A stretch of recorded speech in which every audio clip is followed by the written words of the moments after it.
Most people like to be good at what they do. Many people want to get better at what they do, be it in sport, music, romance, or providing healthcare. Sometimes we're not as good as we think we are. Often we focus most effort on what we're already good at the expense of tackling blind spots.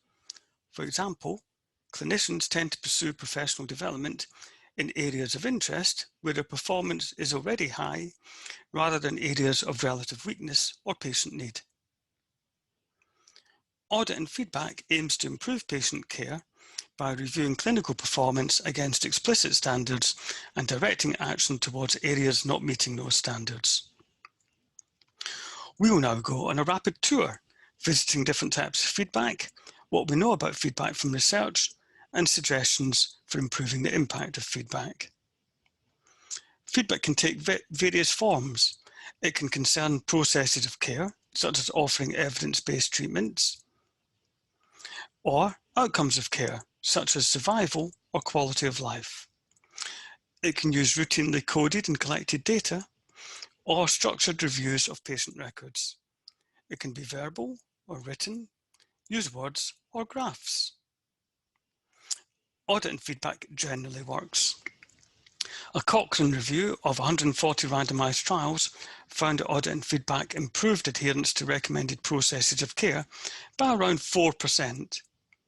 That might sound like a modest effect, but cumulative incremental gains through repeated feedback and the audit cycles can deliver transformative change.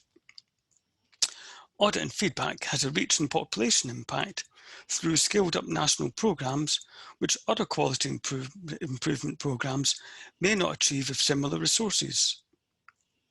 However, the Cochrane review also found that effects varied a lot between different trials. 1/4 of interventions had a relatively large positive effect on quality of care, whilst another quarter of feedback interventions had no effect or sometimes even made things worse. Larger effects were generally present when baseline performance was low, feedback was delivered via a supervisor or colleague, when feedback was provided more than once, when feedback was delivered in both verbal and written formats, and when feedback included explicit targets and an action plan.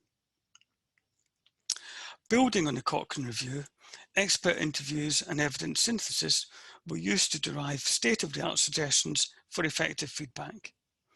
These suggestions concern 4 areas: the nature of the desired action, the nature of the data available for feedback, the feedback display, and the delivery of feedback. So let's consider an example from each. First of all, the nature of the desired action. The advice here is to recommend actions that are under the recipient's control.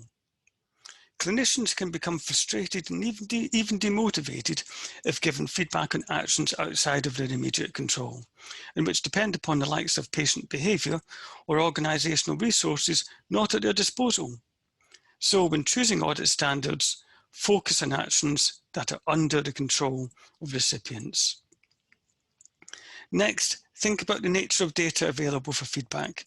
Choose comparators that reinforce desired behaviour change. Giving feedback to clinicians who take pride in their work requires careful thought.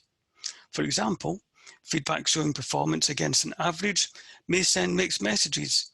Those who are above the average may perceive little or no urgency to improve, even if they are just above the average.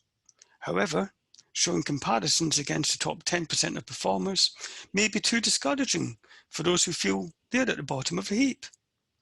A compromise could involve, say, showing a comparison against the top 25%.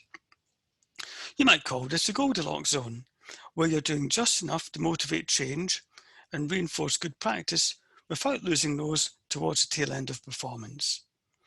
So when giving feedback, check how it is perceived by a range of people and be prepared to adjust your comparators. Then think about the feedback display. Minimize extraneous cognitive load for feedback recipients. In other words, make it less complicated. Feedback is often designed and delivered by people who care a lot about a given topic. Sometimes such eagerness translates into excessively detailed feedback or the use of complex graphics which recipients need to work at to understand.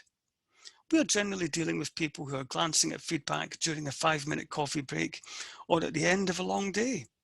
Curb your enthusiasm. Be kind to the recipient. And then finally, think about the delivery of feedback. And one tip here is to prevent defensive reactions. Feedback comparing performance amongst different healthcare organizations and clinicians can leverage competitive instincts, but this may not always work as intended. Nobody likes being told they're getting it wrong repeatedly. Continued negative feedback perceived as punitive can be demotivating, add to burnout, and elicit defensive reactions. However, most people are suckers for a compliment. So wherever possible, accentuate the positives, such as emphasizing any recent improvement and focus on future benefits. For example, benefits to patients. So there you have it. Audit and feedback generally works. Doing it again and again and doing it well may just improve your patient care.